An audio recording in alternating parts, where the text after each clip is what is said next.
It works how and why. Step 2. We came to believe that our power greater than ourselves could restore us to sanity. Our surrender in the first step leaves us with a deep need to believe that we can recover. This surrender makes it possible for us to feel hope.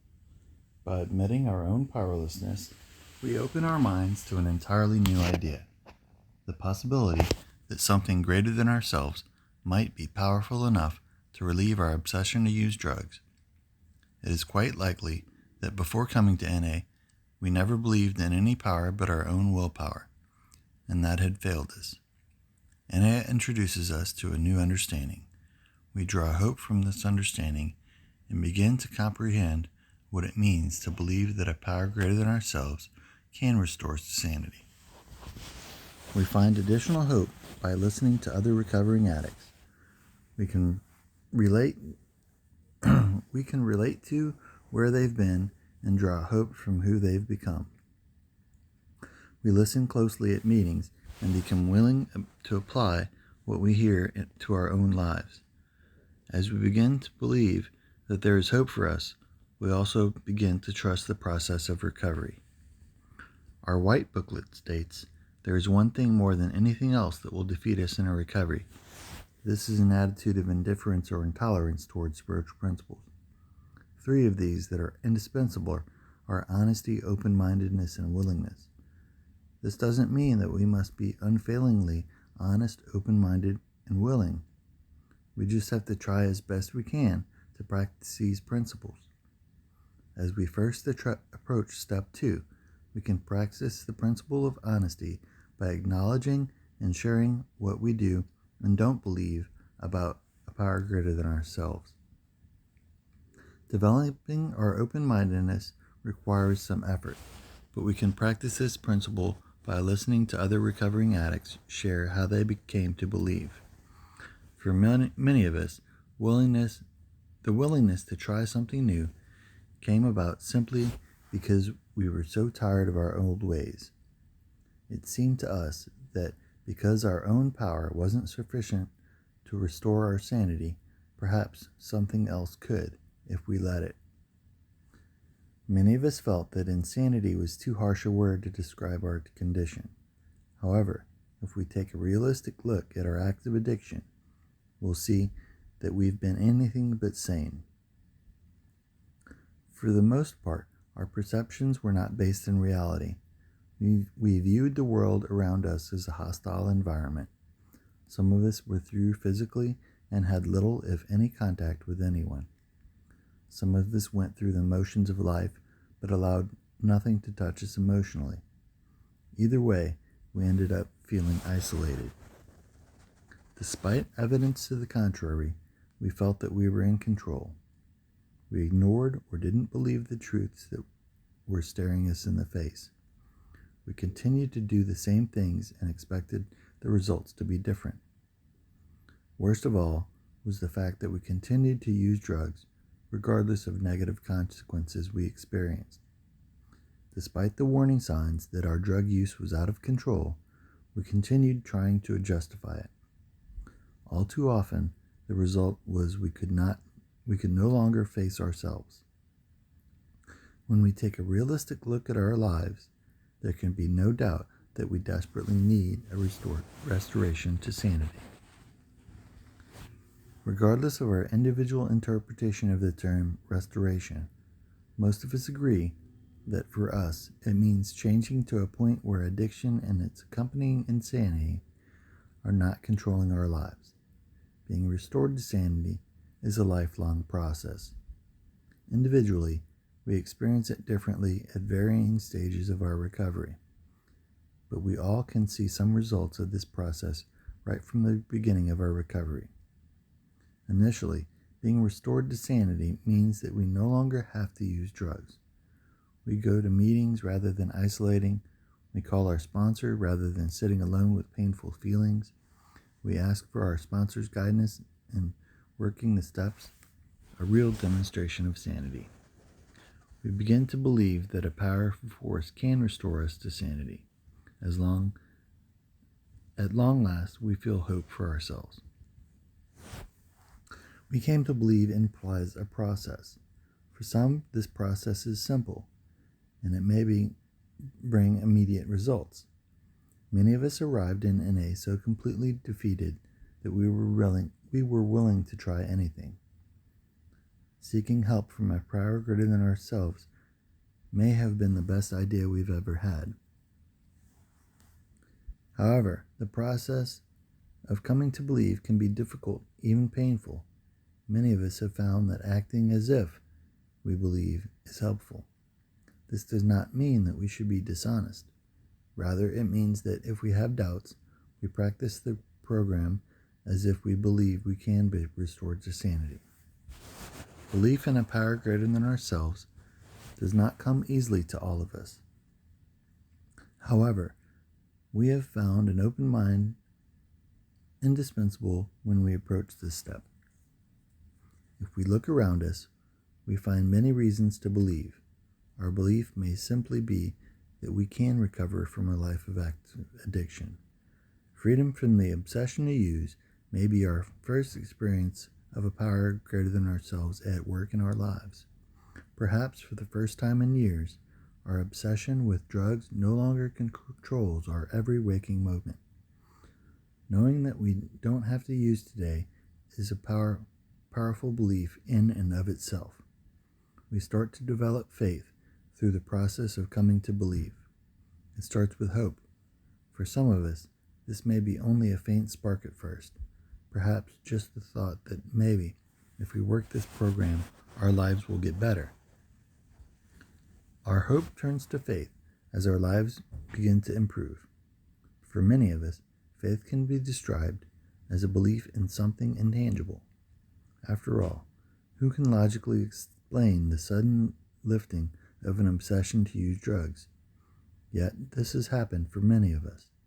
With our hope for a different life and the beginnings of our faith that recovery is possible, we start the process of coming to believe in a power greater than ourselves. We come from various walks of life and experience, so it is natural we bring with us different concepts of spirituality. In NA, no one is forced to believe in any set ideas. Each one of us can believe in anything in which we want to believe. This is a spiritual program, not a religion. Individually, we cultivate our own beliefs about a power greater than we are. No matter what we understand this power to be, help is available to us all. In the beginning, many of us turn to the group or the love we encounter in Narcotics Anonymous as our higher power. An NA group is a powerful example of a power greater than ourselves at work. Often in desperation, we enter a room full of addicts who share their experience, strength, and hope with us. As we listen, we know with certainty that they have felt the hopelessness and remorse from which we too have suffered.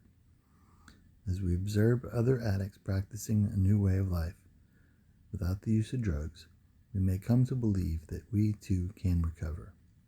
Watching other addicts stay clean is compelling proof to the existence of a power greater than ourselves. We notice the acceptance that recovering addicts show each other. We watch as addicts celebrate lengths of clean time that we think will be impossible for us to attain. Perhaps someone hugs us and tells us to keep coming back. Members give us their phone numbers. We feel the power of the group, and this helps us start to heal. Many of us use spiritual principles as a power greater than ourselves. We come to believe that by practicing these principles in our lives, we can be restored to sanity. This makes sense to us because we have tried many times to think of ourselves into a better way of life. We usually had good intentions, but our day-to-day existence rarely measured up to those intentions. Trying it the other way, practicing a better way of life, living according to spiritual principles, will eventually have an effect on our thinking. It is not necessary that we define for ourselves the entire concept of a power greater than ourselves. Those of us with many years of recovery find that our understanding of higher power changes over time. our belief grows, as does our faith. We come to believe in a power which can help us far more than we originally thought. As we search for understanding of a higher power, we can talk with our sponsor and other recovering addicts. We may ask them what their idea of a higher power is and how they have arrived at it. This may open our minds to the possibility we haven't considered before. While it is useful to question others about their spiritual beliefs, we must remember that our understanding of a power greater than ourselves is up to each individual. Others can help us. We may even adopt the ideas of someone else for a while, or just believe that they believe. Eventually, however, we need to come to believe for ourselves. The need for our own sense of spirituality is too vital to our recovery for us to neglect this highly personal process. For us, part of this process is coming to believe is accepting the evidence we see. Our addiction caused us to deny the truths we saw, but now, in recovery, we can believe what we see. At first, we open our minds and try something new. However, believing that what we try might work.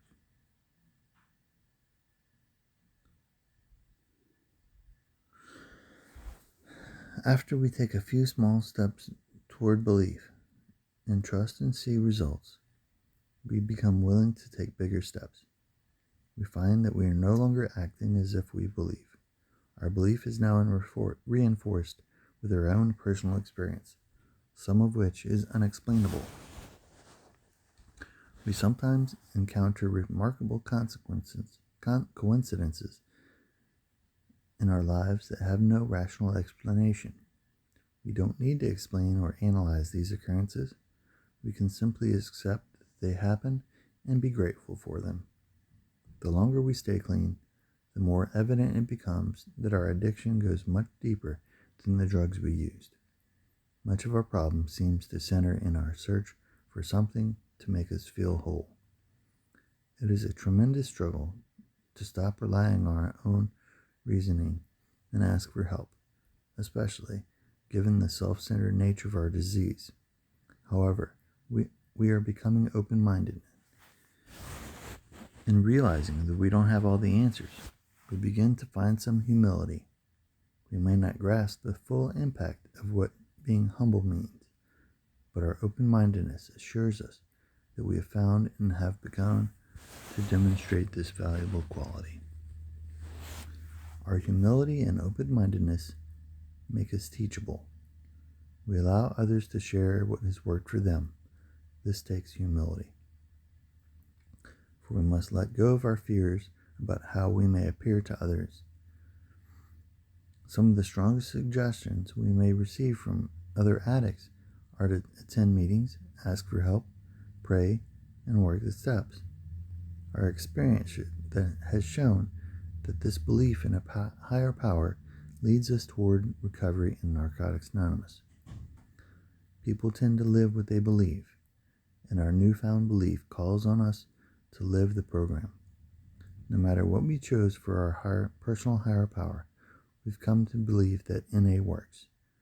We live what we believe by continuing on our path of recovery and working the 12 steps to the best of our ability. Even after years clean, when we have been working a program of recovery and seeking change, we may at times experience periods when life seems meaningless. We may experience a sense of alienation too painful to ignore. At such times, we might find ourselves moving away from sanity, not toward it. We may begin to question our commitment to recovery. We can become obsessed with self-destructive thoughts. We may feel an urge to fall back on what seems easier, the familiar ways of our addiction. During these times, we need to renew our commitment to recovery. We trust that we are undergoing a fundamental transformation, even though we may not yet understand its full implication for our lives.